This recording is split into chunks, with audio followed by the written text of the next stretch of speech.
Something's wrong with him. Oh, All right. Well, don't complain where Brian and I take it. Hi, everybody. Hi, everybody. I'm feeling fine. Everything's good. All right. So, what we're going to talk about today is where is Tesla right now? Do you think that they're ahead of expectations? Are they behind them? Or exactly where you think the market should be thinking about them? Let's take a look at all the different categories, right? Production, deliveries, robo taxi, AI chips, regulatory, legal risk, all these kind of things. Could they be slowed down? So let's talk about how they're positioned from the business, the stock. We'll find out what these guys think. Welcome, Brian. Welcome, Nick. How are you guys doing? Oh man, so great. Yeah, actually pretty good. It's a busy week.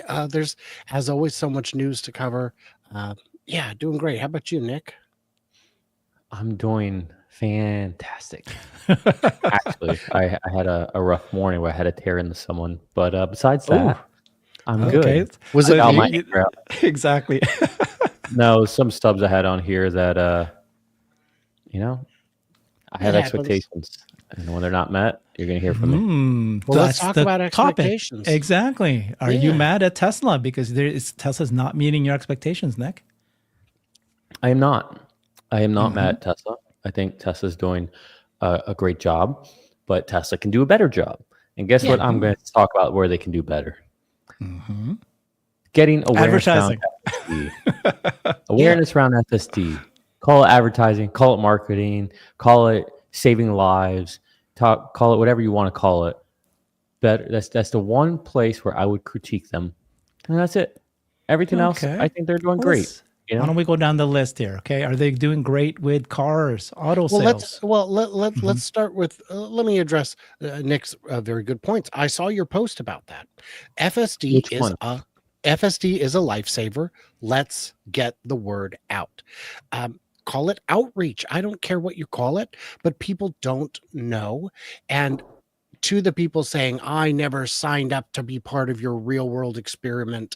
Buddy, I never signed up to be on the road with you texting and driving. That's illegal and dangerous. I've seen people say, I wouldn't even want to use FSD if it means I can't also text. You are the person who should not be on the road in the first place. So yeah, let's go category by category. What's the first one you wanted to bring up, Herbert?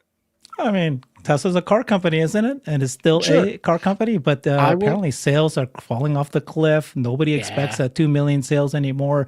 Are you guys thinking 1.8 million? What are you guys thinking? I don't know. I'm definitely disappointed in car sales. I believe that the Mexico factory should have moved forward. I believe that would have been a good move. I made a video explaining why it should have happened, in my opinion. And I understand the pivot to more affordable models, to not more affordable, but to the robotaxi model entirely. But if all cars can be robotaxis, shouldn't we have more of them on the road today? I am confident that they know what they're doing. A lot of the doom and gloom predictions that we've seen. Didn't you see Germany sales and England sales were way down in the first month of the quarter? Guys, we're back to delivery wave because Juniper hasn't fully ramped yet out of Berlin, and it takes time to unwind that. This is the same nonsense we saw in 2019. It's not real. Let it go. It's over. It's completely over in Europe. Well, really, because some countries are showing higher sales than ever before. Well, China, there's too much competition, right? But they're making tons of cars. It's just that they now have more markets to serve from the same hub. And the competition has finally gotten a little bit good in China. There are cars you can get that are vastly cheaper and almost as good. They're not as good. They're close. But there is reason to think they could do better, and they are doing better. And for those of us who have met some of the engineers that work there, we have tremendous confidence in their abilities, but I think they could do better. What do you think, Nick? I think that the problem is not car sales. The problem is lack of awareness with FSD, because if there was awareness of FSD, that would lead to car sales. And so ask not what the car sales are, ask what the awareness of FSD is, and that will lead to car sales. At the end of the day, they are not an auto company. They're as much of an auto company as Amazon is a bookstore, as Netflix is just a rental business. No, they're not. I would, Amazon, yeah. the delivery store at the end of the day, is a delivery business. It's a experience business. Netflix is a entertainment company. They're not just a movie company or show company or whatever, And Tesla is it's an autonomous AI tech company. They're not just a car company. The car is the no pun intended vehicle to which you receive the tech services and the autonomy. It is merely the medium that is used to get access to those things. And so again, I think all roads lead back to FSD awareness. I would take your Amazon analogy a little bit further and say Amazon is just a website, and or just delivery. And the reality is, yes, everything Amazon does have web. I mean, it does. There is internet involved, and it is just delivery, whether that's physical goods or digital. Everything. I mean, Netflix uses Amazon Web Services. If they didn't, when the new series of some big show comes out, it would crash instantly. It is a gross oversimplification to think because I can build a website. yeah. Good luck. You can't build what Amazon's doing. You're probably going to do it on Amazon. It would be no. I refuse to use them. I'm using somebody who uses Amazon. Wait, gotcha. That's still the same thing. And with Netflix, yeah, people think of it as just movies, but what it really is a canceling machine. They take great shows and just cancel them. So that's what they do best. But yeah, you have to look at how all these core competencies tie together. If Optimus is the future, and many people think it is, I think it's going to be a very strong pillar of the company.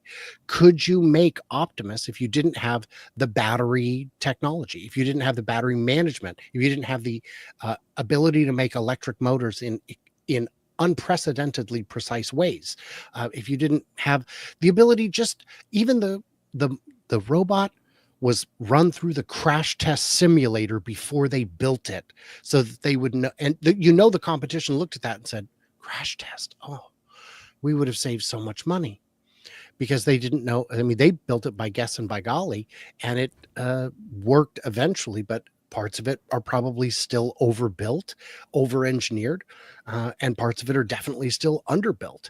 So having all those core competencies come together is critical. And I would just add, Herbert, you're supposed to be resting today. Herbert, okay? come on. I would just I've got opinions. Yeah, but this is the Brian and Nick show, Herbert. You're just a guest. You're just a pretty face. So just add one other Stop point. joking. Because if I was on the other side of this, I would probably be like, hey, Nick, why weren't you calling for this whole time? Why are you just now caring about this? And I think there's a very important distinction to make. We are now at a place where Tesla feels confident enough to put robo-taxis out there without someone right behind the wheel. We have all experienced the version of FSD we have now, and I think we would all say it is definitely at a point where you can put it out there and get more people to adopt it, and it's not a risk of someone just accidentally doing something stupid, right? Like if you're going to do something improper, you really got to try. You have to be malicious in intent. And it works so good so much of the time that at this point, the narrative has changed. And that's why I think it's such a big push now where we need to. But I know I'll hear anecdotes where people be like, oh, it's not ready yet. My Cybertruck does this or this, that, and it's not ready, whatever. And it's like, guys, the CEO is literally on every call saying, if you don't believe us, try it out. So if we have the ability to be that confident to say that, then we should have the ability to be confident enough to push it full force. They had to make FSD. They had to make FSD foolproof, and the problem is they just keep making better fools. And I don't know if you've tried this, Nick, but what happens if you're on FSD and you unbuckle your seatbelt? Have you ever tried that? It won't let you. It'll yell at you. It kicked it out. Red hands grab the wheel. And I think that's great. There were people before in-cabin monitoring who would engage in all manner of unsafe behavior. And those days are largely gone. I mean, you'll always find somebody who is trying to push the limits. But unless you are trying to be a fool, this is the safest system out there, and I think you'll do great. Herbert, were you going to jump in at some point? Or? Yeah, I was Come on, man. It can't just be us. Yeah. All right. So the question was, right, we're breaking down into categories. We're talking about vehicle sales, and then we'll go on to the others. But, thinking here is that is so 2024. Counting cars is so 2024, man. I mean, we are in the middle of a transition, and I would say that car sales this year is behind what we all were hoping and expecting. But compared to all the other automakers, Tesla's doing incredibly well compared to everyone else. But do we wish that they were selling more cars? Absolutely. However, we are in transition. So I'm very happy with and I think ahead of schedule. We're about to launch more affordable vehicles. We just launched the Model Y L. We're about to do Cybercab in production and autonomy. So FSD is farther ahead. People will say, "Nah, how can you say that?" It's been 8 years. Every single year, Elon said it's going to happen this year or happen by next year. I'll be shocked if it wasn't by next year. You're right. All that's right. But for me, it's still like, are you not pinching yourself sometimes? Aren't you like sitting here going, this car is driving itself everywhere I go? It's like, it's happened and it is real and it's here. And so now they're launching Robotaxi. So now all the cars will have this full self-driving with the ability to drive itself. That is that transition year. Am I worried at all that we're going to be talking about, we're behind in car sales in 2, 3, 4 years from now? No. So let's continue on car sales. We've got let's call them Y plus and likely Y minus coming up soon. Mm-hmm. Those are presumably both going to be moving additional units. You've got the Cybercab coming at some point soon, which will be moving however many units feasible. I think logistics will be the limiting factor on that rather than a production capacity. And then perhaps Roadster, that may be on the imminent horizon for the first time in forever. Those are all additional things that can move units. Brian, if it's Model Y L, L for long, will it be Model Y S for short, small, stubby? Maybe. Model Y A, Model yeah. It's going to be affordable. Model yeah. Model yeah. I mean, I think that. So first of all, I'm pretty shocked that everybody I asked, and I haven't asked you this, Nick, how many Model Y Ls do you think Tesla will sell at scale, like when it's moving along? Jeff Lutz and our man here, Brian, think closer to the 1 million per year. I think that's too much. If that's the case, how many of this Model Y A would they sell? Well, we don't know what it is, so impossible to say. So where are you with the Model Y L? Is that a big seller? I don't know. So I think it'll be a big seller, Nick, because it'll be just a few, it'll be 10, 20% more on the payment. So if you're at 4, it'll be 440, 480. That's not a big jump. Whatever it is, you're depending on your down payment and all that. And it would be a lot more car. You've got a lot more utility. People love their, Suburbans and Yukons and all that for no reason other than they're big and comfortable. I think it's not the only downside for size is, well, what is my range impact? Minimal, almost none. Okay, well, can I still park it? Guys, this isn't an Escalade. This isn't a Hummer. This is 7 inches longer, nose to tail. It is, and get FSD. Why are you parking a car? Parallel parking? That's for the birds, man. Let the car do it. And to Nick's point about FSD awareness, up through version 12, I was not one to recommend it as something you would even necessarily want to try for more than novelty's sake, unless you lived in California. California version 11 worked very well. But now it's to the point, Herbert, you asked, do I pinch myself? No, because I forget to, because it's that good. I forget. And then when I have to drive a car manually, it feels weird. It feels like I have nothing but blind spots because while the car always knows, all the cars around me, which direction they're going, what they're doing, I have only forward-facing vision because I am a predator.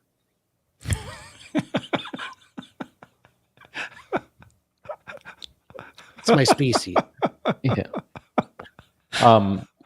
Well, yeah. Honestly, I don't care how many vehicles are delivered. I just think it's if counting cars are so 2025 or 2024, then why is the next question about something that's so 2024? I don't know. I don't care how many. Like, just robotaxi, FSD. I think Okay, that's let's talk the matter. robotaxi and FSE. Where do Well, you because guys to me, think? the deliveries are the future robo-taxis. But there'll be and the- cyber Yeah, camps. but exactly. So So that's why, it's yeah. like deliveries is people buying the car, and it's eventually that won't matter anymore because it's Tesla creating cars that they're going to use for their own service. That's what matters. It's all about robotaxi expansion, scalability, right? So where are you guys in your so robotaxi launched in June 22nd in Austin. They've expanded to California, and you've seen all of Elon's posts this weekend about what to expect that's coming soon. Is this ahead of schedule? Is it behind schedule? What are you guys thinking? on schedule. Mm-hmm. I'd like to see more vehicles out there. There will be. I think, and I said this on a show on your channel, Herbert, the rate at which Tesla's been increasing the size of their geofence is evidence to me that it is not a geofence, but a logistical fence. The car will, if you wanted to make it a long, skinny route that just connected two places, it wouldn't care. The only thing you need is more vehicles to make it fit. I saw a chart comparing Waymo to Uber um, to Robotaxi, and here's the price, here's the wait time, and I'm like, wrong metrics. None of that matters. The only question is, does it work? Uber, it works, and it's expensive, and it will always be expensive because there's a human in a car that wasn't designed for this purpose. Robotaxi, well, the wait time is longer. It's twice as long as a Waymo. No, it isn't, because it took you 4 tries to get a Waymo when you ordered one. The first 3 you got were human drivers, and you canceled the ride. That doesn't apply. And what the wait time is today isn't going to make any difference tomorrow when they double or triple or, put one on every block just sitting there waiting for you. Who knows? I don't think it'll go quite that far, but it's too early to be comparing and contrasting and complaining. And I think that the robotaxi story is just getting started. You think it's on schedule? Okay, I think Nick. it's on schedule. I'd love to see it go a little quicker, but I think Elon's approach of let's not rush this and Brian. goof something. Oh my Hey, gosh. I'm excited. I get it. I'm easily excited, Herbert. I want it to be more. Okay. No, Herbert, I'm not please. complaining. I already said on schedule. Come on, Okay. man. On schedule. I believe it or not, I would actually say that we are ahead of schedule. I'll tell you why. I don't think that on June 22nd, when we saw the small geofence, or I actually like what you said better, operational, logistical fence, whatever you said. That was nicely said, Brian. If you would have told other people that in less than 2 months, we will have expanded 2 times already in Austin and already surpassed Waymo coverage in California within 2 months, in less than 2 months, and that it seems pretty clear that Tesla's, just going to keep slow rolling it out. They're rolling it out, but they're slowly rolling it until they get this next FSD version out there. And it seems like that's going to be the point where they step on the accelerator. I don't think we would have actually believed that's how it would pan out. I think we would have thought our optimistic side says, yeah, it's going to happen fast. It's going to get there. Everyone's going to get it. It's going to expand. It's going to crush Waymo, all that. But I think in the back of our reality side of our brains with Tesla, we'd be like, yeah, but probably not. It's probably not going to be we've been horrible with timing as investors. I'm not talking about Tesla themselves, but us and what we project. I don't think we've been that great at timing when things will happen. And so while I don't think they're way ahead of schedule, I would say they're slightly ahead of what I would have. If you told me, hey, Nick, take your entire net worth and place your bet on where they'll be and what milestones they would have had, there's no way I would have said everything they've already done. So like I don't know. So I'll give the nod that they're slightly ahead. Well, let me blow your mind, because I didn't realize blow this it. wasn't public knowledge, but there is another expansion coming on like the 17th is when it's expected. That's going to reach all the way out to the airport and the factory. In Texas? Yeah. Austin. I didn't know that. I'm learning this for the first time. Yeah. Some of us are in the know, Nick, and some of us aren't. Looks like. Post? How did I miss that post? Well, we I can't think tell you. Herbert and I are both Patreons of the same person. Okay. So I paid money for my info. Is that what you're saying? I don't pay any money for info. You don't, but you support people on Patreon. That's where I heard it. No, I don't do that. Oh, well, I support the community. Wait, that's yeah, a couple days. But that days, goes to my point though, where I think they're ahead of schedule. It's I think they're going to keep slow rolling this out, and I think they're waiting until the. I mean, assuming that's true, and you guys aren't messing with me because I just believed everything you said like a fool. But I don't know if you guys are messing with me, but I really think that they're waiting for this next version of FSD to. I mean, that's what it seems like. It just seems like they're really trying to slow roll until they get this next FSD version out there, and it seems like that's the one where they are going to feel very, very confident to go hard. So at least it feels that way. The FSD that they're using in Robotaxi in Austin, Elon said, is 6 months ahead of the ones we're using. They're about to launch the 10x parameter. He said second half of the end of next month, and he said that it's in testing now. So I agree with you, Nick. They'll probably roll that out into Austin, Robotaxi, and then roll it out to all of us as well, second half of, or the end of next month. So my answer to this question is that I think we are ahead of schedule of what I was expecting. When it launched on June 22nd, and you heard Elon saying it's going to be dip-toe. But the only thing that matters, honestly, to me, it's actually not the size of the geofence, it's not the number of vehicles. Those are signals, but what matters is FSD ready? And for me, that is ahead of schedule, because I'm using FSD in my car right now in Pacific Northwest, and it's been perfect for me in my car, in my experience. Not everybody experiencing this way, I get that, but for me, it's been perfect. So for me, I'm going, this is amazing. This thing works. Then I can see what's happening in Robotaxi in Austin today. And as far as we're aware, again, we don't have the data. There's only been one major incident. It wasn't even a major incident, but one incident that the city of Austin has identified. Meanwhile, Waymo's having hundreds of incidents ever since the beginning of this year. Again, not to compare to the two at all, but FSD is progressing. If it's true, what Elon says, that in the second half of next month, we'll have the 10x parameters, that's even better than what they have in Robotaxi. That's what matters. And it's like exactly what Brian was saying. It feels to me, maybe I'm wrong, that it's not that they haven't expanded vehicles or geofence because FSD is not ready and they have to wait for FSD is ready, versus they haven't done that only because of logistics reasons. But FSD is pretty well ready. They just want to be very safe. They want to manage public, kind of just recognizing that there is no issues and all that. That's what I think it feels like to me, that the product works. That's what's important for us to measure.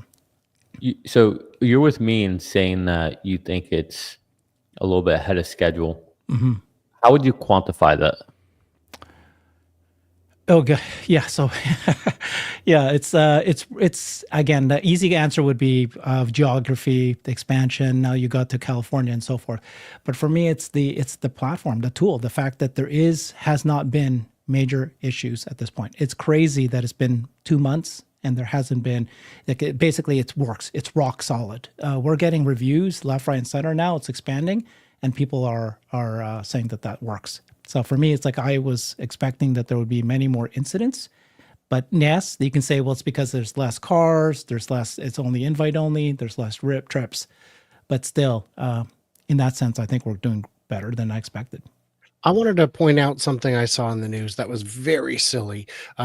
Apparently, according to Uber, the Waymos do more rides per day than 99% of their human drivers. Mm-hmm. And nowhere in the articles that I looked at did it point out that, well, yes, that's because all of their rides are 1 mile long. Nobody's doing a 40-mile drive out of town from the airport. Nobody's crisscrossing town all day trying to find a fare. They're only doing the shortest rides possible. So yeah, of course you're going to do more than certainly even if you're only operating daylight hours, you're going to get more rides if you're only doing short ones. So I thought And it that makes sense, right? Because like the human driver, they don't want to accept those rides because they are not as revenue generating for their time. Mhm. Whereas the Waymos, they don't care. So it's a nice fit for those short ones. Whereas an airport run, I imagine the humans like, give me that all day. That's Mhm. easy. When I was in Ocala, I took an Uber from Ocala back to Orlando. The Wow, event that's long. organizer, it was long. Drake was going to drive me, but he was feeling under the weather. I took an Uber and it was $250. And I got in the car and I said, I am so sorry that I am dragging you so far. He goes, sorry, when I drop you off, I'm done for the day. I'm going back home. Made my money. So yeah, whereas a Waymo would get there and go, logistically, how do I organize my fares to get me in the right direction? And it might take a Waymo. Well, a Waymo would be in trouble, but it might take a Robo taxi, which can charge itself 2 days to get back, fare by fare by fare, but it could do it. So that would be, and 250. I mean, that's more than I paid for my airfare. Okay. What about the It's about what I transition paid for the of air. It's about what Tesla? I paid. Yeah. The transition of Tesla to an AI company. You guys think that that is ahead of schedule, behind schedule, on track? It's done. It happened. Exactly. I will defer That's right. to you guys because to me, AI is still hard to wrap my head around. I think while you can say it has happened, you can also say it's in the first 5%, Yeah. and that what it's going to do next is going to be so much bigger and so much more. Oh, I agree. I agree with Yeah. that. But in the same way, you can say the baseball game just started and we're in the top of the first inning. Okay, well, the game started. Like, we're there. Mhm. No matter how many We innings are you're in, we are we there. are in the stadium. Yeah, they've transitioned. They are an AI company. Like this, we've had lower and lower sales, lower and lower numbers, and the stock keeps holding up. That is not because we're a car company. It's because people see what's happening. It's clearly an AI company. All the chips are there. They've launched robotaxis in 2 different states now. We're an AI company. And furthermore, I would say we are the only real AI company in the world. And the reason I say that because in my lexicon, when I think AI, I think human replacement. And I will say this to the top of my lungs. I say it constantly. I never hear anyone else talk about this. You cannot tell me another AI solution out there right now that is replacing a human being. You can't tell me another one. I promise you, you can't. And so autonomy will replace humans. It will be very disruptive. All this other stuff, you hear about companies laying people off. I'm telling you right now, it's not because of AI. Okay, like listen, I'm in that world. That's not why people are getting laid off. Okay, that is not why. We don't have all these amazing agents in the background replacing people and all that. If that was the case, HR would be gone. Marketing teams would be gone. They'd be the first ones gone. All right. We'd see all these developers out there without jobs. None of that's the case. All right. So everything you see, it's fugazi, as they say. Autonomy is the only real AI project right now that is going to displace humans and is where people should be looking at. Everything else is nothing but a productivity helper. It's going to make people more efficient as of right now. But if you're replacing a team of 5 people with 1 supervisor and 6 agents, 6 not AI happening. agents, It's not happening. I will defer to you on that. I have read a bunch of stories that say it is happening, but I haven't seen it show up in unemployment There's data yet. stories everywhere. There's stories everywhere about this. There's news articles about this, but no one can talk about the company or the teams or the people. They're nowhere to be found. I don't follow it crazy. closely enough to know, but I will agree with you that Tesla's approach is embodied.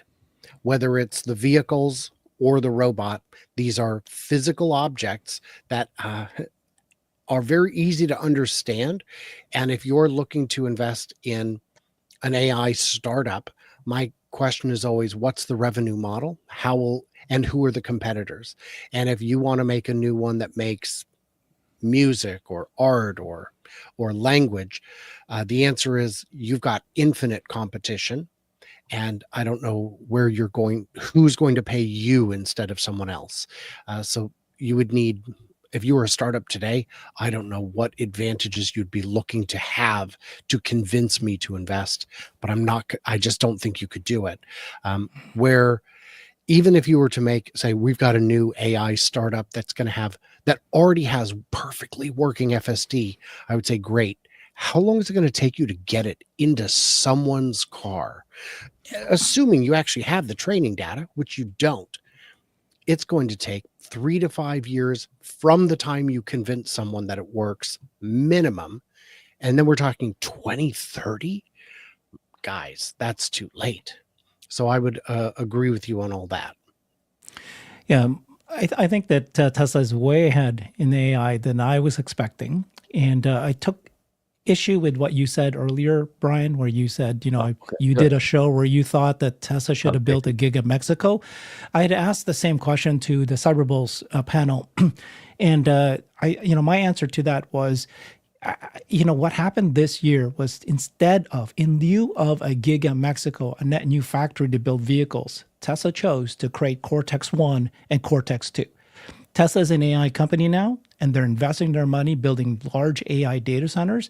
So in terms of the progress of Tesla today, I'm so happy, very happy that today I'm looking at the company and seeing not only do they have Cortex-2, right, about to be built, massive. They already have one of the largest supercomputers, but they have a relationship with xAI, which already has 2 of the largest supercomputers in the world. This is much further ahead than I was expecting a year, 2 years ago. Alexander Mertz and I were banging the drum going, Tesla needs to put $10 billion into AI. We want to see them to spend that amount in AI compute. And everybody at that time was saying, no, Tesla should do buybacks. We were having debates on the show over and over and over again. Why should Tesla do it now? They're saying, no, Tesla has so much money that it's just one of the things that they can do without having to sacrifice investing in factories and so forth. But aren't you happy today that they didn't do the buybacks? Because they need all the money that they have right now for robo-taxi scaling, robot scaling, AI data center scaling. So for me, the AI story of where we're at today is further ahead than I was expecting. And I'm glad that they're building these Cortex-2. If they weren't doing this, I'd be very, very upset about that.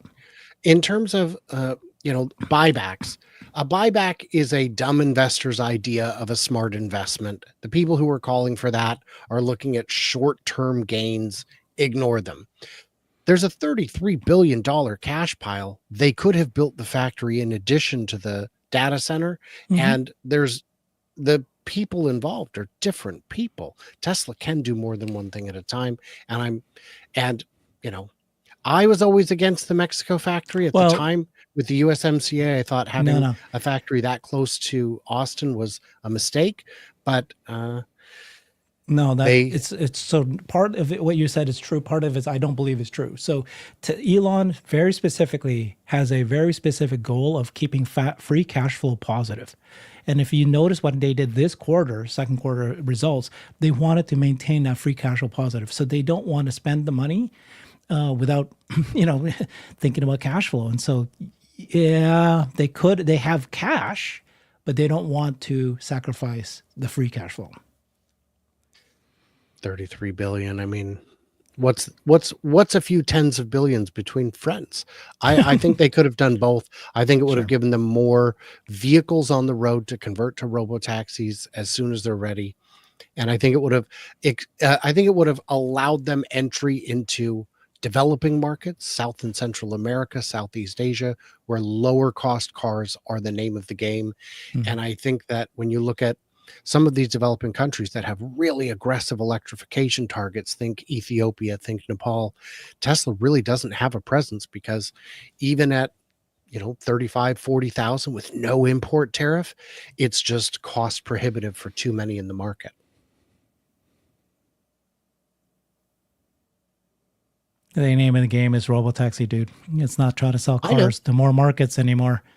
eking out Are they not gonna have- $7,000 of margin. Are What they they not want to going to do have is robotaxi in those markets too? they want 30,000. Yeah, that's cybercab. Let's make as many cybercabs as possible. No need to try to sell them a 3 or a Y. Just send them Well, it wouldn't cybercabs be and a let them 3 or a have Y, it would be something different. transportation. Yeah. So where do we go from here? Yeah, Well, first, Herbert admits he's wrong. Okay, I'm wrong, Ryan. You're the best. You're the smartest. You're the best. Well, no, it's important that we don't agree on everything. Otherwise, Yeah. um, It's not you fun. know. So that's so we're just going down the list here, Brian. What were the other things that we should categorize? If the big ones. So Sure. I mean- I want to talk about the dojo pivot. yeah, I think that's an important question and a valid question. We were hearing just, as recently as a few weeks ago, some updates, and then kind of out of the blue, this hit us. I did not have that on my bingo card for this year or any Mhm. year. I would suspect that you both know more about these topics than I do. So I think Nick should go first because you're young and hip and you know the computers. just putting your baseball cap backwards makes you hip. Yes. I also have an ABB shirt on. I don't even know what that means. I don't even know what that. That means that we're not hip, Brian. No, it's Enough said. it's a breaker company, like switch gears, breakers, it's for my electrical engineering days. I'll tell you what, I don't care about all that with Dojo. You're gonna make decisions, that's good and all. The biggest issue I had with it was that we had to learn about it from Bloomberg. And that really is starting to get old. It's one thing.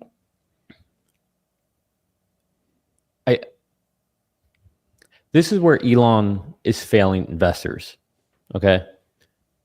I get sick and tired of having to learn things through Bloomberg or whatever other mainstream media. And we have to learn it through the pipeline. And then everyone hears like, no, it's not true until we hear from Tesla or whatever. And then turns out, while the last 6 stories weren't true, this one was true.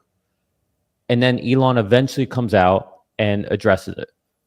And it's like, it just blows my mind. For a man who wants to constantly talk about the fake media and, the mainstream media is lies and all this stuff, he sure has a tactic to keep them employed and keep them, giving them the juicy headlines. He knew about this. He knew what they were doing. And he has, everyone's telling me, well, he's busy, he doesn't have time. Well, he's got plenty of time to address it after the fact. So why don't you address it before the fact? Like, it's not that hard. You made a decision. Go ahead and let us know the decision. Don't why are you giving this oxygen of life to Bloomberg or anyone else? It's honestly annoying because then we're sitting there caught flat-footed. And look, if you're not gonna have a marketing team or anything, well, the people out there who are doing all that for you, how about you have their backs a little bit and don't let them get caught on their heels? And all of a sudden they're like, well, we don't know because we try not to leak rumors or whatever we hear. But the second Bloomberg gets it, it's like, okay, is this true? Is this not true?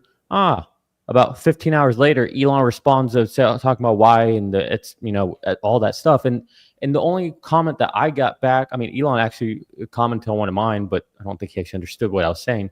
But was Omar sending me a part where Elon addressed things? Like, I guess they could have been clearer on this. I'm like, clearer on this? Everything they addressed made it sound like everything was smooth sailing with Dojo on the earnings call. What are you talking about being clear? If there's a time to address it, it's then. So I just this is what I don't get. It's like, guys, if you know something's going to happen, just say it. You're addressing it regardless. So why don't you just get ahead of it? Just let us know. And guess what? When it comes from you, it's not a big deal. Like that's my only beef with it. I don't care that you made a change, but we don't need, this is unnecessary drama. It's unnecessary. They have enough drama. They have enough hurdles. If you're going to make a big change like that, hey, just let people know. That's all. I'm with you 100%. I've been very frustrated with Tesla's PR approach for years, obviously. And I get the same kind of pushback when I say PR is a thing that grown-ups have, like a real company has it. I've never seen a company with over probably 150 people that doesn't have someone dedicated to PR. They do have a marketing team that's behind the scenes that coordinates events and whatnot, but it's very haphazard. It is very ad hoc, and it is frankly a disaster. And the idea that Elon is capable of filling all these domestic roles. Well, now he's the head of European production, of manufacturing. I think that's stretching him too thin. I think that's another way of saying that role is simply just not filled. We're just not filling it because that's a full-time job. And if it's not a full-time job, hire somebody who's going to work 10 hours a month and tell me how that goes, because I don't think you're going to be very pleased with their performance. So, I think communication is unforgivably bad and needs to be corrected. And I'm tired of people telling me that, no, we are the marketing department. No, we're the marketing guessers. We're the public relations guessers. And I would agree. That's a weak spot. The last thing, and I'll throw it to you, Herbert, but we're at a point now where when we get this, what we assume is FUD for a little bit from these mainstream media, now it's like, well, who here is going to stick their neck out and say that it's not real? Because what I hear lately now is not, oh, that's just FUD, it's just mainstream media, or they're lying, or whatever, they got bad information. Now what I'm hearing people say, well, we're not going to confirm anything until Elon or Tesla say something about it. And it's like, guys, so you're agreeing, regardless, they're going to say something about it. So why do we have to wait till after the fact? Say it ahead. Control the narrative. Herbert, what do you think? Like, are we? Yeah, no, you're absolutely correct. You're dead on. Another good comment you're making here. It's hard to know what is real and what's not. Even what Elon is saying, we don't know yet. Did he disband the Dojo team, or did they leave? 20 of them left, and then which came first? This is what he did say. He said, right, it doesn't make sense for Tesla to divide its resource and scale two quite different AI chip designs. But why were they doing Dojo in the first place? Because initially he thought that Dojo would be hyper optimized for video training, and then that the AI5, AI6 series would be hyper optimized for inference. But he said that doesn't matter. And then he goes, once it became clear that all paths converged to AI6, I had to shut down Dojo. I had to make tough personal choices. Dojo 2 was now an evolutionary dead end. So he made it sound like here, it was his decision. He let those people go. They decided to continue on by creating a new company. Dojo 3 lives on, okay? Because theoretically, it's Dojo 3, because it's basically AI 6. In a supercomputer cluster, it would make sense to put many AI 5-6 chips on a board, whether for inference or training, simply to reduce network cabling complexity and cost by orders of magnitude. This is one of those scenarios, by the way, that is very interesting, because you know how, first of all, we trust Elon because we think that he's one of the most brilliant minds on earth. He has knowledge of the technical, he has knowledge of the business strategy, and often he makes the right calls. So in this call, he started Dojo, and he's at the first, right? He kept saying, we don't know if this is going to succeed. So he wasn't already saying full force is going to work, but he's going to invest in it. Whether or not he made this decision to go to AI5-6, it's actually the best decision for Tesla. It will turn out to be what he called the epic outcome. Watch this. Watch this video from NVIDIA. This is Jensen Huang. He did this in March of 2024. And do you know what he says? He says basically that training and inference is one market. And inference is 1 billion times larger. But if you listen to this, he already is saying last year that really you don't need to make a chip for training, one for inference. You can create one. Recent stories that NVIDIA will face more competition in the inference market than it has in the training market. But what you're saying is it's actually going to be one market, I think. Can you comment about, is there going to be a separate training chip market and inference chip market? Or it sounds like you're going to be continuously training and switching to inference, maybe within one chip. I don't know. Why don't you explain some more? Today, whenever you prompt an AI. It could be ChatGPT, or it could be Copilot, or it could be if you're using a ServiceNow platform, if you're using Midjourney, using Firefly from Adobe. Whenever you're prompting, it's doing inference. You know, inference is so it's generating information for you. Whenever you do that, what's behind it, 100% of them, is NVIDIA's GPUs. And so NVIDIA's, most of the time you engage our platforms are when you're inferencing. And so 100% of the world's inferencing today is NVIDIA. Now, is inferencing hard or easy? A lot of people, the reason why people are picking on inference is when you look at training and you look at an NVIDIA system doing training, when you just look at it, you go, that looks too hard. I'm not going to go do that. I'm a chip company. That doesn't look like a chip. And so there's a natural, and you have to, in order for you to even prove that something works or not, you're $2 billion into it. Yeah. And you turn it on to realize it's not very effective, you're $2 billion and 2 years into it. The risk of exploring something new is too high for the customers, and so a lot of competitors tend to say, you know, we're not into training, we're into inference. 40% of your revenue today is inference, but inference is about ready because of chain of reasoning. Yeah, right. It's about to go up by 1 billion times. Right, by a million X, by a billion X. That's right. That's the part that most people haven't completely internalized. This is that industry we were talking about, Bud. Right. This is the Industrial Revolution. Right. So the actual market that you want to compete in is on inference. Turns out that Tesla has been creating the AI chips since 2012. Elon believes that they are the leader in inference because of the speed of latency, the battery, the output of energy optimization, and so forth. And that is the thing that's available in cars. It's available, and it's going to be available in all the bots. So for him to say, you know what, I'm just going to go focus on inference. And by the way, that inference will do training as well, that same chip. Let's do it. At the end of the day, it's going to be an incredible outcome for Tesla, regardless if this is, look at a failure by dumping Dojo. So I think it'll turn out to be a good thing. I don't think anyone questions the engineering decision that was made. It's the communication of it. Communication of that message. Yeah, but there's lots of potential legalities and so forth where, I don't know, who knows? I would point to the cancellation of the compact. That was a real thing that really happened. There was going to be a human piloted version of the compact and it was called the code name was NV91, and it was canceled in April of 24. And the idea that story wouldn't get out is crazy.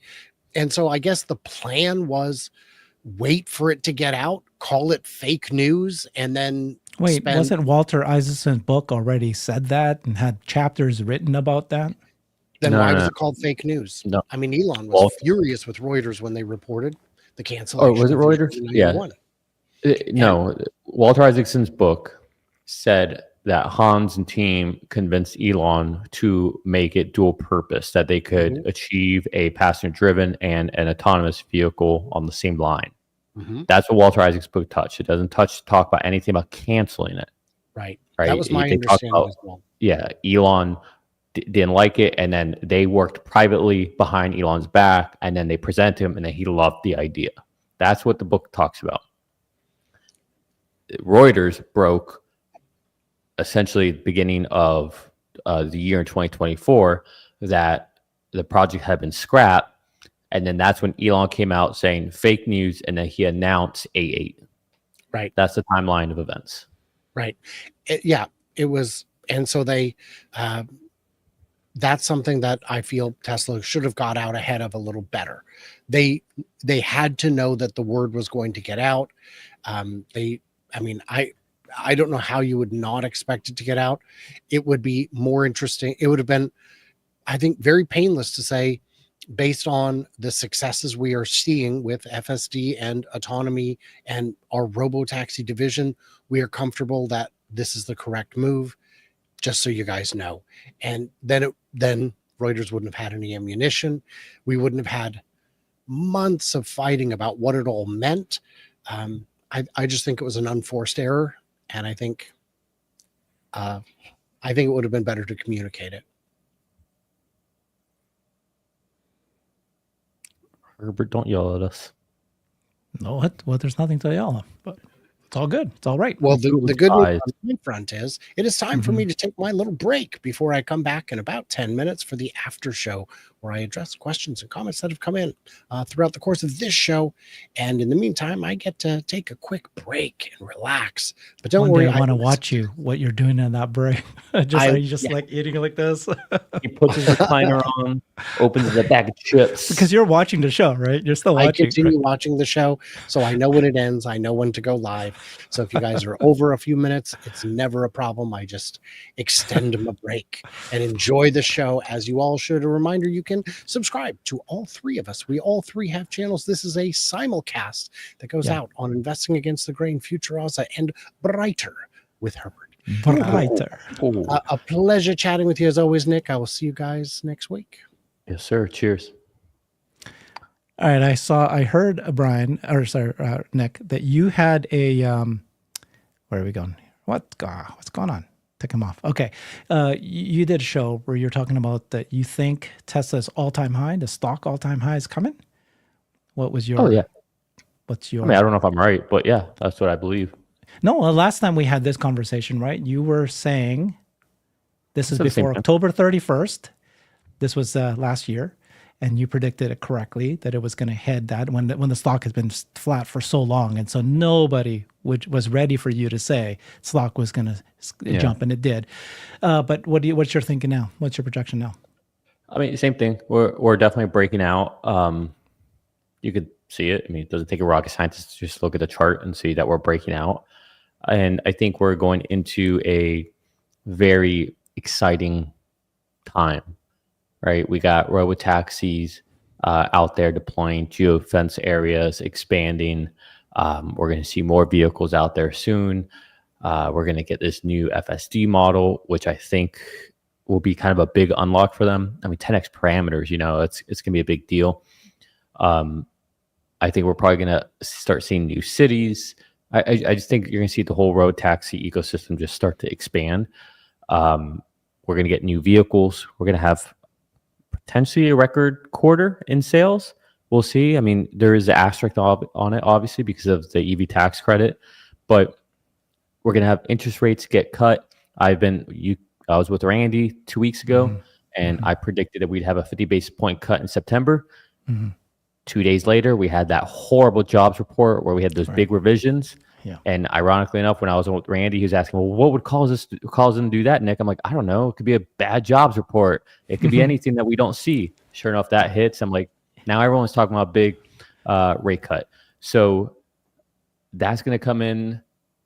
And then traditionally, Tesla, this is when they make all-time highs. Is November and December. Exactly. Well, It October, falls in November. October, but then it might rise in November, December based on charts path history. Well, no, we broke 1 trillion in October back in 2021. Is that what? Yeah, I remember. I was watching Yashu on the live stream. I'm sitting there running upstairs to my wife, like, "Oh my God, we're breaking 1 trillion!" But that was in October. But yeah, that's what I'm saying. Like, so there's just a lot going on, and then if you just throw onto it, what's not at an all-time high, right? You got Bitcoin, you got Meta, you got essentially Costco, more or less. You got Apple, Amazon, Palantir, Nvidia. I mean, you name it. S&P 500, Nasdaq, Dow Jones. Everything's at all-time highs except this one company, except for Tesla. So, I think there's just a lot of things in its favor. And like I said, we just broke out of a big wedge, I think is what people call it. I'm not a technical guy. I just look at chart and look at obvious things, and it definitely seems like we're breaking out. I think a lot of people are kind of like, oh, why did we stop going up? It's like, okay, well, you don't go up every day, and these are good things when we stop. And then you throw in just in general the geopolitics. I mean, Trump is meeting with Putin. Hopefully this means that we actually get resolution with Ukraine. We're seeing, some peace around the world. We're seeing that tariffs aren't having the impact that so many thought it would with the gloom and doom. We're seeing CPI come in better. This last CPI we had was at expectations, but it was compared to a very hard month a year ago. So the momentum's all going in the right way right now. That becomes fuel for Tesla to reach all-time highs. Now, we don't want just macro and all that. We want to make sure there's something fundamental, and that's where I think the new vehicles and robotaxi expansion really become those fundamental. Well, they're not fundamentals reasons. until first quarter of next year, where people get ahead of the second half of next year. That's when they become impacting the fundamentals. Oh, I meant like a fundamental reason. Like there's a reason I can point to that's Tesla specific, not just, well, the market's doing better, right? What's the narrative for why Tesla? Like, what's the reason? Is it just because the S&P's going up and a rising tide lifts all boats? That's not why I wanted to hit all-time high. I want it to hit all-time high because Tesla's doing something, and Tesla will be releasing new vehicles. Tesla will, but right now with Robotaxi, guys, this is as slow as it gets. In my opinion, it won't get slower than this. It's only going to get faster, and so. And I would say it's going pretty fast. It hasn't even been 2 months yet. So I think it's going pretty fast. So I don't know. I'm excited. Yeah, today's Wednesday, and Monday the stock popped, jumped up. When on the weekend, everybody thought that the Dojo story was going to be incredibly terrible for Tesla, but in fact, the stock did the opposite. There's two reasons why. When you take a look at the articles and what analysts were saying. One was they thought that the increase in vehicle sales because of the IRA credit going away has got people excited. Now that's a short term. That's a short-term pop, why they're going to jump in today. And the other one is Elon's comments about FSD, 10x parameter releasing or the opening up of Austin. He didn't say if it's Austin or California, but opening up to the public. Those were the two reasons that these analysts were saying. But they're short-term. These are just short-term. But do you think that that's enough? I wouldn't call that short-term. The stock did pop. Yeah, okay. Tell me what you... I mean, the Q3 is certainly... No, not that one. Maybe that's not one. But it's a reaction to a comment made. We think that this is our plans in the future, right? I mean, I think it's going to happen. Like, you don't keep expanding your geo area unless you feel increasing confident. Vehicles.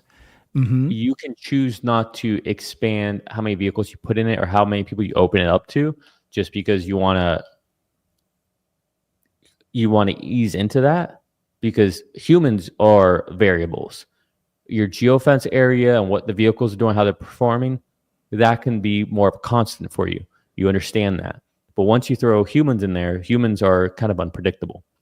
So you don't know what they're going to do, what stupid things they're going to do. And so I could see that they're trying to be cautious about how they roll this out, who they open it up to. And potentially, I really do think they're also just waiting for this next version to be validated. Because if you're going to open it up wider to everyone, why would you not use the 10x parameter version versus what you have right now? I mean, seems pretty logical to me that you would wait for that. Yeah. Okay. When all-time high? Are you saying before the end of this year? The end of this year? Yeah, end of the year. Yeah. Maybe it's January 3rd. Maybe it's December 31st. I don't know. But yeah, end of the year. I think we'll hit all-time highs. I see no reason not to. Right. And it's yeah, because just looking at the market, like if you think about where we were, let's say when we were at all-time highs December of last year, between December of last year and today, what's the big difference? Well, the big difference is that we have robotaxis out there in 2 different states. Like, that's pretty big deal, pretty big difference. So I think that was the all-time high last year was the euphoria of the election, right? Yeah, but even if you use that logic, look at Bitcoin, look at Palantir, look at Nvidia, they're all way past what they were even then. And that was all for the same reason. So, I think you just... I think the argument you've made before, which is it jumped to an all-time high, $400 plus $420, whatever it was, $417, for no fundamentals. So there's no reason at this point to it not being able to go up that high as well. Why are we thinking we need to wait for the fundamentals to catch up if it already did it once before? So it's really just sentiment. The fundamentals, it's a poor argument. It's only a good argument for a company like Apple or a company like, I don't know, Walmart. Like when people talk about PE ratios and all that, like it's not the right metric for these companies that are trailblazing. If you're a company who is buying back stocks or issuing dividends, it's a good metric. But if you're a company that is innovating and creating revolutionary technology and disruptive, it's the wrong metric. You're using the wrong measuring stick. So you just got to understand what the arena is and what the right measuring stick is to bring to the game. Whoa, you're very passionate, Nick. So you want FSD advertising or marketing, education, Want to and save programs, lives. save lives, and you're going to repeat that again next show. You better believe it. Well, you did it last show. You did this show. That. Until when? Until when? What will they have to do? What will Tesla have to do for you to say, okay, we're on our way? Well, some sort of program, some sort of. Herbert, on the earnings call, they said that they're going to do things to increase the get 50% messages out there and get awareness. Yeah. Sawyer responds to my thing saying Tesla's already doing things, but I can't tell you what it is that they're doing. It's secretive. I'm like, okay. So it's been how long since the earnings call? Have we seen anything? No, I haven't. Have you? Yeah. Nope. Okay. So at least until we see stuff. Okay. Okay. Get on that. You did that, and then they want to do it. I'm agreeing with them. Elon to get ahead of any major communication. He should have communicated that, and then again, I'm with Elon. We don't want mainstream media to spread lies or misinformation or whatever. Great. Then you tell us what's going on. Don't be reactive. Be proactive. There you go. Thanks, Nick. Thanks, everybody. Cheers. We'll see you guys next week. Bye, all.